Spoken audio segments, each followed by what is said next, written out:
नमस्कार दोस्तों, स्वागत है आप सबका हमारे show the golden age with Dharmveer में।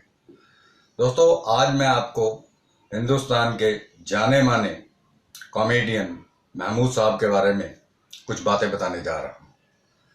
महमूद साहब के पिता खुद एक बहुत बड़े एक्टर थे, अपने ज़माने के माने हुए, बहुत सी फिल्मों में काम करते थे।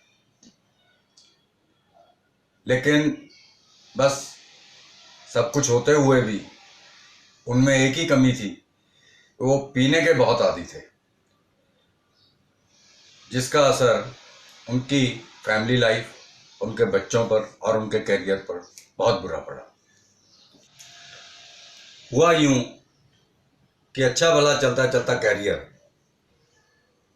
उनकी इस आदत की वजह से नीचे आना शुरू हो गया, काम मिलना बंद हो गया। महमूद साहब अभी बच्चे ही थे, उनकी पढ़ाई भी पूरी तरह से ठीक तरह से नहीं हो पाई। मलाड में रहते थे, मकान भी पूरी तरह से नहीं बन पाया था। खैर, कैसे न कैसे करके छोटे मोटे काम करके महमूद साहब, यहाँ तक कि वो ट्रेन्स के अंदर चॉकलेट तक उन्होंने बेचा। फिर धीरे धीरे जैसे ही उन्होंने होश संभाला, बहुत ही बड़े संघर्ष के साथ, बहुत ही कड़े संघर्ष पे उन्हें थोड़ा थोड़ा फिल्मों में काम मिलना शुरू हुआ। अपने संघर्ष के दिनों में क्या बुरा टाइम, क्या खराब से खराब सिचुएशन उन्होंने नहीं देखी। बहुत तरह के हालात बर्दाश्त किए। आखिर एक दिन उनको सफलता मिली। सफलता भी फिर ऐसी मिली कि वो सिने जगत में छा गए।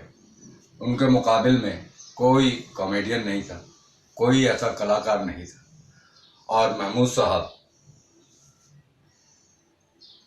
इतने बड़े एक्टर माने गए, इतने बड़े एक्टर बन गए कि वो हीरो से भी ज़्यादा फीस लेने लगे। मगर अपने संघर्ष के दिनों में कई बार उनको मलाड से पैदल चल के दादर तक पहुंचना पड़ता था, क्योंकि दादर में अच्छे स्टूडियो थे, तो वहाँ काम की तलाश में जाना पड़ता था। और कई कई दिन दोस्तों सिर्फ चने खाकर गुजारा करते थे। और यही नहीं, चना खाने के बाद ऊपर से भर पेट पानी पीते थे, ताकि पेट जो है फूला रहे और भूख ना लगे। और दोस्तों कई बार तो ऐसा भी हुआ कि खाली पेट को रात को कपड़े से बांधकर सोना पड़े। हालांकि ऐसी बात नहीं है कि उनके घर में जो दूसरे लोग थे, उनकी एक सिस्टर थी जिसको मीनू मुमताज के नाम से लोग जानते थे।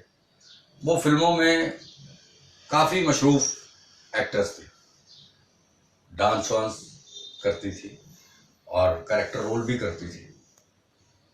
उसकी जो सिचुएशन थी, उसके जो हालात थे, वो महमूद साहब से कुछ ज़्यादा बेटर थे।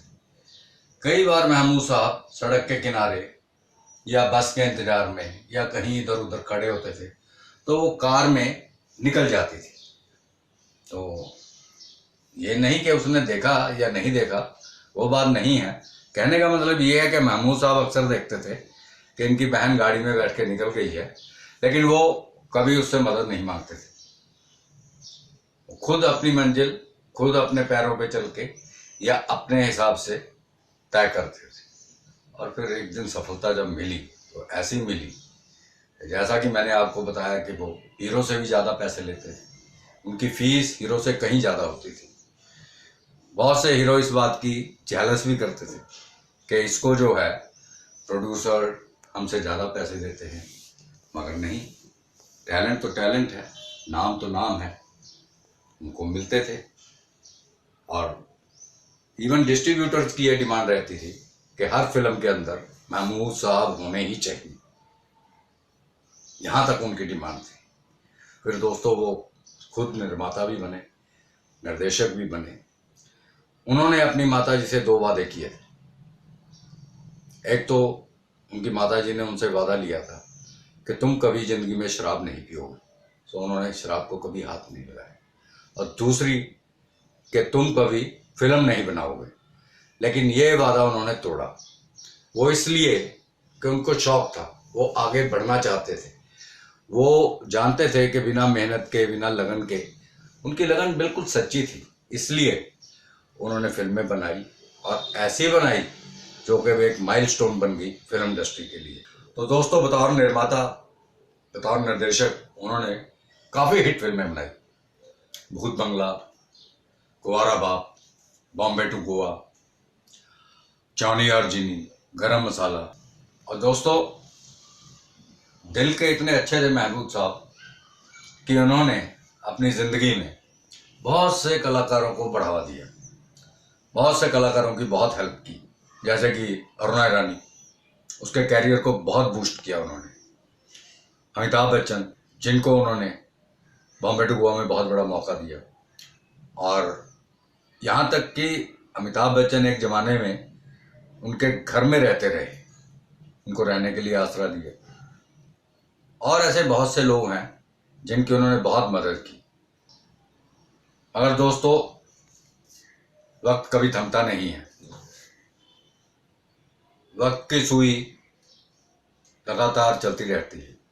ऐसे ही एक दिन महमूद साहब की भी उम्र हुई, कुछ बीमार रहने लगे और फिर वो फिल्म इंडस्ट्री और बम्बई वगैरह छोड़ छाड़ कर अपनी पत्नी के पास अमेरिका चले गए।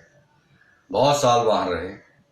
फिर वो बीच बीच में हिंदुस्तान भी आते रहे, मगर उनका देहांत अमेरिका में ही हुआ और उनके शव को बाकायदा बम्बई लाया गया और यहीं बम्बई में ही उनको सुपुर्द खाक किया गया।